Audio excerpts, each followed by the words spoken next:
문서는 뭐 공부를 해도 끝이 없습니다. 제가 공부한 그 총장님이 이 쿰란 문서의 대가예요. 그래서 닥터 코스 하면서 강의도 듣고 이것저것 들었는데 최근에 밝혀진 거는 이 쿰란은 우리가 생각하는 쿰란 공동체 하나만 있다고 생각하잖아요. 근데 문서가 발견이 됐는데 이게 문서가 그냥 가지각색이 발견이 되었어요. 그 대표적인 게 뭐냐면 카렌다예요.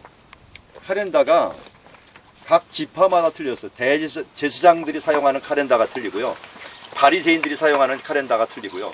그래서 6월절 지키는 것도 틀려요. 어느 시기에 틀리는 것도 다 틀려요. 근데 카렌다가 발견이 됐는데 여기 동굴이 11개에서 쿰란 문서가 발견이 됐다는데 그 문서에서 발견된 다 문서를 분석해 보니까 이게 이상하게 한 공동체 게 아니야. 여러 공동체. 왜? 카렌다가 틀려. 지키는 명절이 틀리단 말이에요. 명절이 틀린 건 서로 공동체가 틀리다는 걸 말하거든요. 특별히 이제 생각하게 된 게 제사장 문서들이 굉장히 많아요. 템플 스크롤 해갖고 제사장들과 관계된 이 문서들이 굉장히 많은데 이거 대체 어떻게 해석할 거냐. 여기는 신비주의 운동에서 그 야하드 공동체라고 아까 얘기를 했는데 쿰란 공동체만의 것이 아니에요. 문서가.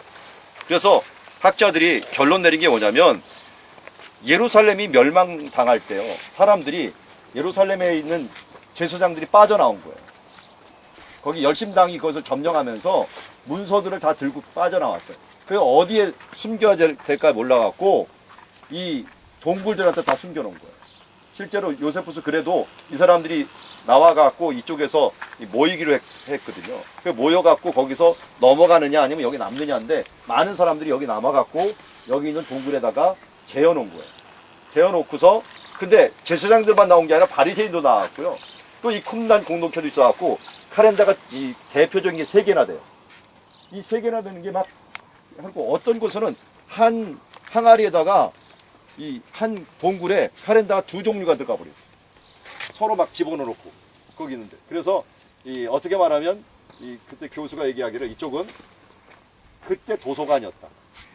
한마디로 이 쿰란 이 지역은 모든 지파들, 모든 공동체들이 가지고 있는 책들을 다 쟁겨놓은 도서관이었다 할 정도로 그만한 다양한 사람들이 모여갖고 이 굴 속속속 들어있으면서 거기서 이 도서관 역할을 하는 그런 일들이 발견이 되었고 여기만 있는 게 아니라요. 저기 마사다까지 계속 가면서 그 신명기가 마사다에서 발견이 됐으니까요.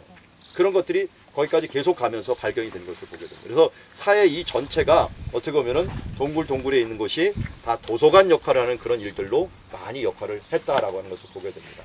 그래서 예수님이 그 십자가일 때 뭐 6월절 막 이거 맞히는 게 굉장히 힘들어요. 근데 거기는 묘한 카렌다의 부분들이 있어요. 어느 공동체의 카렌다가 좀 틀리기 때문에요.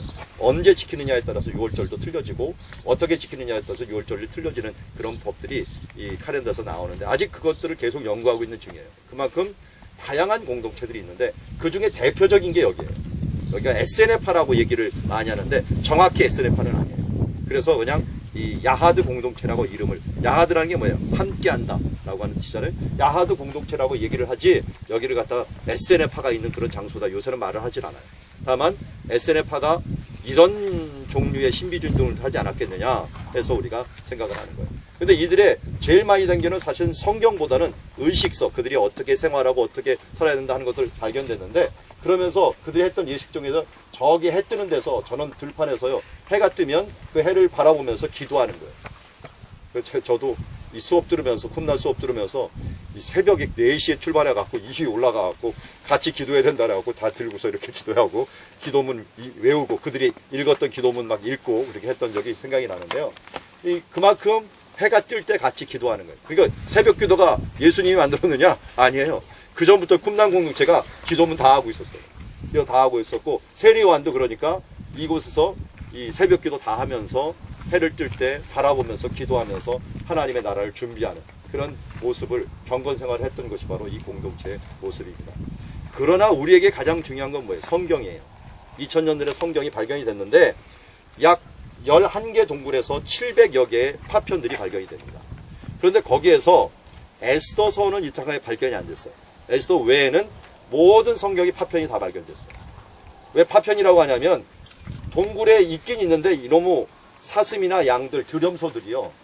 먹을 게 없으니까 그쪽에 동굴에 들어가갖고 이게 항아리가 있잖아요. 항아리가 지진이 여기가 많이 나요. 그 지진이 항아리가 넘어져 버려요. 그럼 깨져요. 그럼 안에 있는 양피지가 드러나잖아요. 그러면 이 사슴들이 어떻게 해서 드렴소들이 그걸 뜯어 먹어요. 뜯어 먹다가 남은 거, 그거 조각만 남는 거예요. 조각만 남는 거예요. 그러니까 그런 거 이제 구해내고 하는 거예요. 요새는 이제 이 초음파, 단층 초음파까지 발견이 돼갖고 막 밑에를 파보고 막 하는 일들도 하곤 하는데요. 여기서 개인적으로 막 숨어갖고 예배드렸던 장소들도 많이 발견이 되고요. 후에는 우리 비잔틴 시대 같은 데는 수도원 운동이 일어나갖고 이 주변이 다 수도원이었어요. 거의 다. 수도처럼.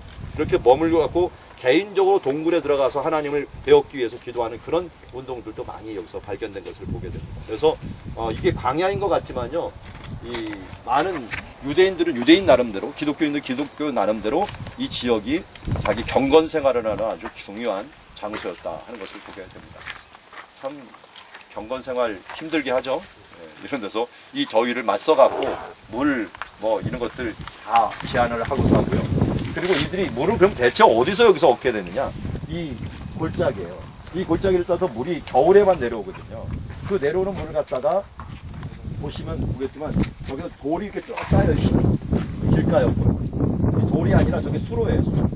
수로가 아까 저기 물 저장소입니다. 저기 소리 질렀죠? 그 깊은 거 시스턴이라고 돼 있는 그쪽에 물이 다 모여요.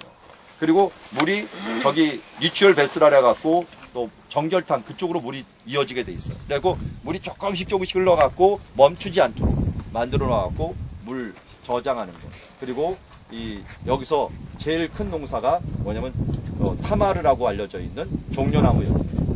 타마르가 히브리어로 타마르고요. 우리나라 성경은 다말입니다. 다말. 다말이라는 여인이 대추야자 열매를 얘기하죠. 열매를 얘기하는데 그런 것이 여기서 수천 개가 발견이 됐어요. 이 뜰에서 그걸 말려갖고 농사지었던 흔적들이 발견이 돼갖고 그것을 식사로 삼고 또한 성경책들을 해갖고 자기의 식사의 재료로 삼고 해갖고 이 공동체가 커갔던 것을 보게 됩니다. 그러면서 이들이 성경을 어떻게든지 복원했고 또 사람들이 유대인들이 보관했던 것들이 지금 우리에게 발견되면서 그 성경의 신실성을 더 높여주는 아주 최고의 계기가 되었고 그 중에서 제일 많은 성경이 발견된 곳이 어디냐면 여기 앞에 있는 4번 동굴이라는 곳입니다. 4번 동굴. 여기서 하박국서부터 시작해갖고 동으로 된 것까지 발견되었고 제일 많은 성경들이 발견이 되는데 그래서 그 앞에 기념 장소를 해 놓았습니다. 우리 여기서 찬양 하나 부르고 하나님께서 유대인을 사용하시고 또 앞으로도 보겠지만 북이스라엘과 남유다가 있었는데 북이스라엘은 멸망한 다음에 못 돌아와요. 근데 남유다는 돌아와요. 무슨 차이냐? 이건 말씀을 맡은 자의 차이였어요. 북이스라엘은 레위인이 없어져 버렸어요. 레위인이 다 남쪽으로 내려왔고 선지자 유명한 선지가 아무리 와도 말씀 맡은 자가 없으니까 회복이 안 돼. 회복이. 그런데 유대는 이 레위인과 함께 제사장계열, 사독계열 이런 사람들이 말씀을 외우고 있고 암송하고 있으니까요. 말씀으로 회복될 수가 있었어요. 그래서 요시야 왕 때도 말씀이 회복되는 운동을 가지니까 그리고 바벨론으로 포로가 잡혀가도 다시 말씀으로 돌아가요. 말씀이 있으니까 그들은 돌아올 수가 있었어요. 그게 가장 중요한 거예요. 그래서 우리 총신이 그나마 이 소망이 있는 게요. 말씀에 관심이 많아요. 강해 설교에도 관심이 많고요. 이런 다른 거 막 주제 그보다는 말씀 중심으로 뭔가 해보려고 하는 것이 우리가 그나마 소망이에요. 왜냐하면 말씀 맡은 자들이 있으면 망해도 돌아갑니다. 망해도 갈 곳이 있어요. 그래서 여러분들이 그 말씀을 굳건히 지키는 사람이 돼야 돼요. 아멘. 그래서 이 우리나라와 민족과 세계 가운데 오염되는 세계 가운데 바벨론으로 포로를 잡혀가건 무슨 환란이 일어나건 말씀 맡은 자가 있으면은 우리는 회복할 수 있다 하는 여기 교훈을 다시 받게 됩니다.